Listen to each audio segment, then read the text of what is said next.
बिस्मिल्लाहिर्रहमानिर्रहीम। हम कंटिन्यू कर रहे हैं अपनी lecture series on the subject of management by Stephen P Robbins. Last lecture में हमने different environmental factors and forces को देखा जो कि किसी भी ऑर्गेनाइजेशन को इन्फ्लुएंस करती हैं रिगार्डिंग देयर डिसीजन मेकिंग। अभी हम दूसरे फैक्टर के ऊपर बात करेंगे, दैट इज ऑर्गेनाइजेशनल कल्चर, कि कल्चर क्या होता है and then how does it influence any organisation. So let's go and understand what is culture. यहाँ पे आपको डिफरेंट डेफिनेशंस नज़र आती हैं and defining this organisational culture. So an organisation की एक पर्सनालिटी होती है। जब हम किसी भी चीज़ को डिस्क्राइब करने जा रहे हैं, जस्ट टेक एन एग्जांपल के it's warm, relaxed person, aggressive, तो हम एक पर्सनालिटी को डिफाइन कर रहे होते हैं उसके ट्रेट्स के हवाले से। इसी तरह से किसी भी ऑर्गेनाइजेशन की भी एक पर्सनालिटी होती है और उस पर्सनालिटी को हम अगर डिफाइन करना चाहें तो हम डिफाइन कर सकते हैं थ्रू कल्चर। और कल्चर वो चीज़ है जो इन्फ्लुएंस करती है कि उस ऑर्गेनाइजेशन में एम्प्लॉयज़ कैसे एक्ट करेंगे, इंटरेक्ट करेंगे with the other people in the organisation. So अगर इसकी इम्पोर्टेंस को समझना चाहें तो एक कल्चर किसी भी एम्प्लॉय को वैल्यूड फील करवा सकता है, यानी वो इंक्लूडेड है as a part of the organisation, empowerment का स्टेटस देता है, उसको सपोर्ट प्रोवाइड करता है कि वो नेगेटिविटी को अपोज कर सके। सो कल्चर इज सो पावरफुल, तो किसी भी मैनेजर के लिए ये बहुत ज़्यादा ज़रूरी है कि वो कल्चरल कॉन्टेक्स्ट में अपनी एक अंडरस्टैंडिंग डेवलप कर सके।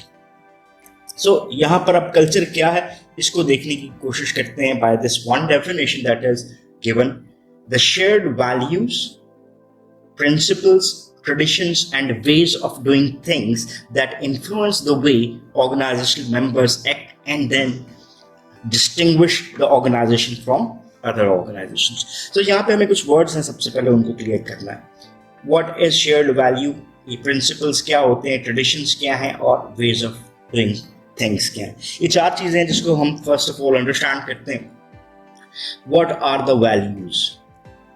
वैल्यूज हम कहते हैं strongly held beliefs, strongly held beliefs.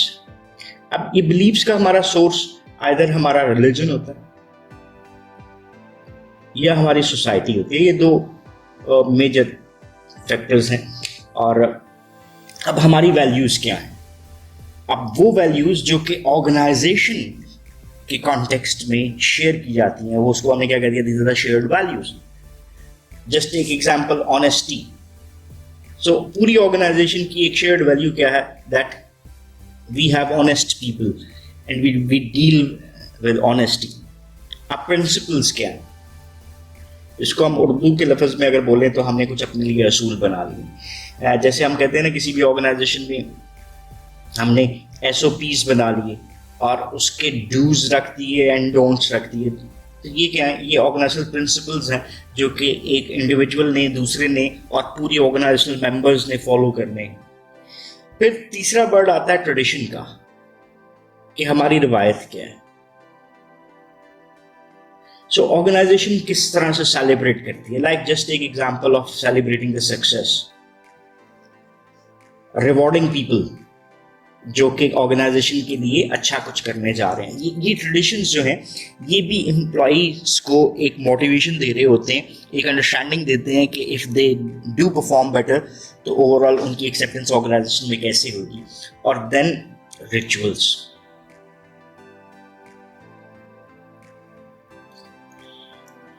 Rituals को हम ट्रेडिशंस के साथ मिला सकते हैं। और आखिरी वर्ड हम नॉर्म्स का। Norms are the ways of doing things, कि ऑर्गेनाइजेशन में काम कैसे होता है। ठीक है, जैसे हमने प्रोसेस रख दिया किसी भी काम को करने का, उसके प्रोसीजर्स बना दी। सो ये तमाम चीज़ें मिल के ऑर्गेनाइजेशनल मेंबर्स को इन्फ्लुएंस करती हैं कि वो ऑर्गेनाइजेशन में कैसे एक्ट करते हैं। और ये चीज़ें ओवरऑल ऑर्गेनाइजेशन का क्या बनाती हैं, एक कल्चर। और one organisational culture might be entirely different than the other organizational culture. तो ये तो हमारी होगी एक अंडरस्टैंडिंग कि ऑर्गेनाइजेशनल कल्चर है क्या। अब जो डेफिनेशन हमने ये देखी है, इस डेफिनेशन में हमें कुछ सर्टेन डिफरेंट फैक्टर्स मिलते हैं। जैसे अभी हमने ये देख लिया कि shared values, principles, traditions and the ways of doing things that influence the way organisational members act and that distinguishes the organisation from other organisations. एक तो ये चीज होगी, लेकिन मोस्ट ऑर्गेनाइजेशंस में ये शेयर्ड वैल्यूज और practices have evolved over time, और ये डिटरमाइन करती हैं लार्ज एक्सटेंट में कि how things are done around here. यहाँ पे हमारे पास तीन चीजें आती हैं इस डेफिनेशन में। पहली चीज के जो हमें नजर आता है कि वो ये है कि कल्चर क्या है, एक परसेप्शन है। दूसरी चीज जो नजर आती है कि culture is descriptive in its nature, और यानी कल्चर क्या है, हर इंडिविजुअल की अपनी समझ के मुताबिक दूसरा हर इंडिविजुअल उसको डिस्क्राइब करेगा। And the last thing is that the culture is shared. तो इन तीनों एस्पेक्ट्स को देखते हैं। First thing is culture is a perception. Perception बुनियादी तौर पर क्या होती है, एक इंडिविजुअल का way of understanding things by using their own senses. 5 senses को इस्तेमाल करते हुए जब हम किसी भी चीज के बारे में अपना एक इमेज बना रहे हैं तो वो हमारी क्या है, परसेप्शन। अब परसेप्शन जो है, it's something that can not be physically touched और सीन। सो परसेप्शन क्या है, हमारे मेंटल प्रोसेसिंग से रिलेट करती है। ना ही हम इसको टच कर सकते हैं, ना ही हम देख सकते हैं, लेकिन एम्प्लॉय परसीव करते हैं किसी भी चीज को on the basis of their own experiences. So मैं कहता हूँ कि कल्चर इस ऑर्गेनाइजेशन का अच्छा है। किस बिना पर कह रहा हूँ, because I have seen people being rewarded while they are doing good, और I have seen people who have been punished if they were found wrong. और जो राइट ऑफ एन इंडिविजुअल है, मैंने उसको मिलते हुए देखा है। तो क्या हुआ, मैंने एक परसेप्शन क्रिएट की कि यहाँ पे असूल की बुनियाद के ऊपर काम होता है। That is one perception that I have gathered. तो कल्चर क्या हुआ, एक परसेप्शन हुई, और perception individual to individual vary करती है, बिकॉज किसी एक इंडिविजुअल के एक्सपीरियंसेस दूसरे से फर्क हो सकते हैं। तो ये एक पहली अंडरस्टैंडिंग हुई। दूसरी है कल्चर इज डिस्क्रिप्टिव। अब देखिए, डिस्क्रिप्शन का जो एक ताल्लुक है वो परसेप्शन से भी मिल रहा है। सो अगर जैसे मैंने परसीव किया, how one member have perceived the culture, तो वो उसी अंदाज में क्या करेगा, उसी को डिस्क्राइब करेगा, not with whether they like it और नॉट। सो हर इंडिविजुअल अपने अंदाज में अपनी परसीव्ड कल्चर को डिस्क्राइब कर रहा होता है। और फाइनली जहां पे individuals may have different backgrounds or work at different organizational levels, they tend to describe the organization culture in similar terms. So this is where culture is shared. तो ये हमें तीन चीजें कल्चरल अंडरस्टैंडिंग में important नजर आती हैं। Next जो हम बात करते हैं उसमें ये है कि रिसर्च सजेस्ट करती है कि जो कल्चर है उसकी डिफरेंट डायमेंशंस होती हैं। सो देयर आर 7 डायमेंशंस जिसको अंडरस्टैंड करने की कोशिश करते हैं, जो हमारे पास एग्जिबिट में दी हुई है। एक और चीज इसके मुताबिक बताता चलो कि ये जो डायमेंशंस हैं ये रेंज करती हैं from low to high, meaning it's not very typical of the culture. तो ये मतलब हुआ लो, और is very typical to the culture to high. तो लो एंड और हाई एंड दोनों के ऊपर ये डायमेंशंस आपको नजर आती हैं।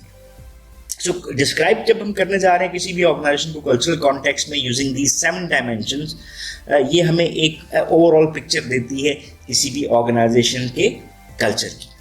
अब सबसे पहले हम देखते हैं कि ये डिफरेंट जो डायमेंशंस हैं वो हैं क्या। तो इस डायग्राम में जो आपको नजर आ रही है, it shows different dimensions of organisational culture. So पहली चीज आगे जी, जैसे first dimension attention to detail, second one is outcome orientation, third one is people orientation, fourth team orientation, fifth is aggressiveness, sixth one is stability, and the seventh one is innovation and risk taking.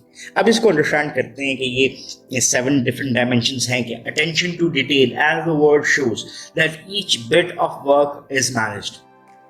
तो ये बताता है कि degree to which employees are expected to exhibit precision, analysis and attention to detail. इन किस हद तक हम बारीकी से काम को देखने की कोशिश करते हैं और हर स्मॉलर एस्पेक्ट ऑफ वर्क को भी इंपॉर्टेंस देते हैं। That is an organization's culture of attention to detail. दूसरा है आउटकम ओरिएंटेशन। ये बताता है कि किस हद तक, that is degree to which management focus on results और outcomes rather than on how much outcomes are achieved. So पहला आ गया जी तरीकाकार, कि हमारा किसी भी आउटकम को हासिल करने का तरीकाकार क्या है। सो जब ऑर्गेनाइजेशन सिर्फ और सिर्फ ज्यादा तवज्जो किसको देती है, आउटकम को, ठीक है, और इस पे तवज्जो नहीं देती कि आउटकम कैसे आई है। This gives us one view. जैसे हम सेल्स को देखते हैं, अब सेल्स के दो तरीक़ेकार हैं। एक है जिसको हम कहते हैं बल्क सेल्स, और मैंने किसी एक डीलर को लिया और उसके पास चलें जी, फॉर इंस्टेंस मेरा 1 मिलियन का एक टारगेट था और उसको मैंने ऑलमोस्ट 0.8 मिलियन दे दिया और 0.2 मिलियन की स्कैटर्ड सेल आ गई।